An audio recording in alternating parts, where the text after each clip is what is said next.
Okay, good day po sa ating mga life coaches and PNP personnel. Kasama ko po ngayon ang snappy at guwapo na Chief of Police ng Mystical Kabayan ng Benguet. Together with me is Police Captain Denyo Pasio. Sir, good day po sa ating lahat. Ito po natin, si Sir Denyo po ay isa sa ating mga kasama na nakapag-training sa 21st Leadership. Sir, ano po bang take away ninyo sa ating 21st Leadership training? Yes, una-una sa lahat, Pastor Jason, salamat nakapasyal ka dito sa Mystical Kabayan. Sir. So, ang napakagandang take aways ko dito is yung tinatawag na Christianity is a relationship. Doon kasi ako na-touch doon na nung ko na-realize siya, hindi pala tungkol sa religion, hindi pala kung anong religion mo, kung ano, matatawag ka na Kristiyano. Pero yung Christianity kasi na-explain doon na ano ba talaga? Bilang police officer, anong relasyon natin sa Panginoon? Ano yung relasyon natin sa kapwa-tao natin? Sa amin dito sa kapulisan. Anong relasyon ko sa mga co-workers ko, sa subordinates ko? Ano yung relasyon ko? And then, ano kayang relasyon ko doon sa pinagsasalbihan ko na community? So, napakaganda yung take-aways ko doon sa seminar na yun kasi doon ako natauhan na hindi pala dapat ang pagsaservisyo pala ay hindi lang sa yung parang sinusukat mo paano yung sinusukat mo yung servisyo mo sa bayan. Parang ang na-realize ko doon is napakaganda kung yung servisyo ko ay ayon sa labas-bas sa line-up sa kagustuhan ng Panginoon at saka para maiparating sa community at sa ating kapwa police. Ang ganda sir, no? Na-experience, na-realize natin na dapat maganda yung relationship natin sa Panginoon. Nang sa gawa, maganda yung relationship natin sa ating mga personnel at sa ating mga komunidad. Wow! Napakaganda po yun na reminder po sa atin. Now sir, isang tanong na lang po sir. Okay, paano po nakatulong ang 21st sa inyo sa inyong leadership as a Chief of Police ng Kabayan?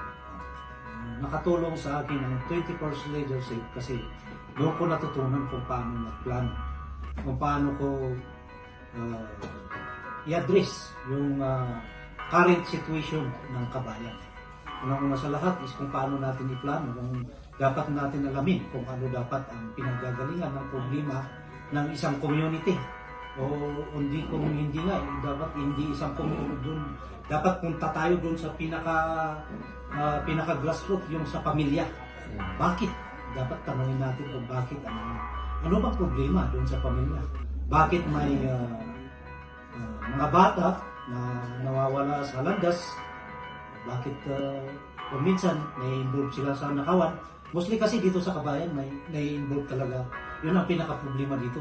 May nai-involve mga kabataan sa pagnanakaw dito sa mga tindahan.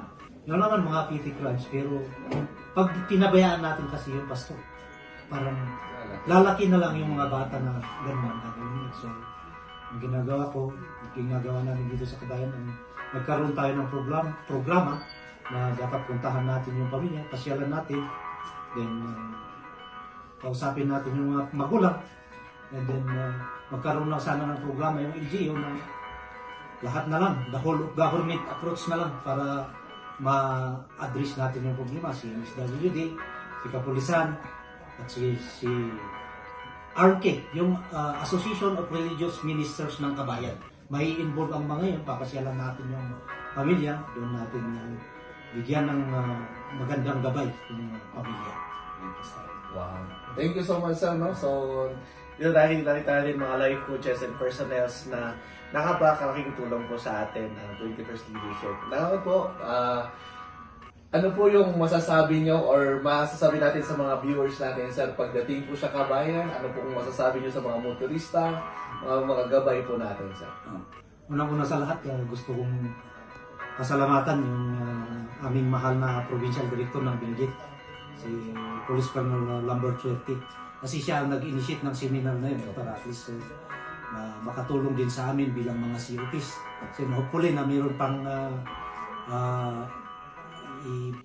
pwede nilang i-program pa yun sa mga deputies natin, tsaka iba sa ibang probinsya. Kasi nalaman ko na unang-una pa, kauna-unahan pa lang itong binggit. Opo, sir.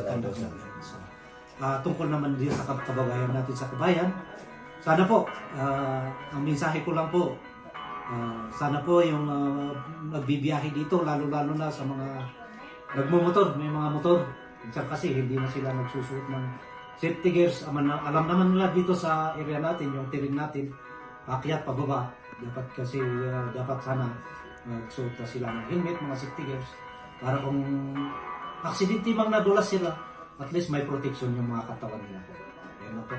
Okay, maraming salamat po sa panahon at oras, sir, Captain, sa ating pong mga life coach and sa ating mga PNP personnel.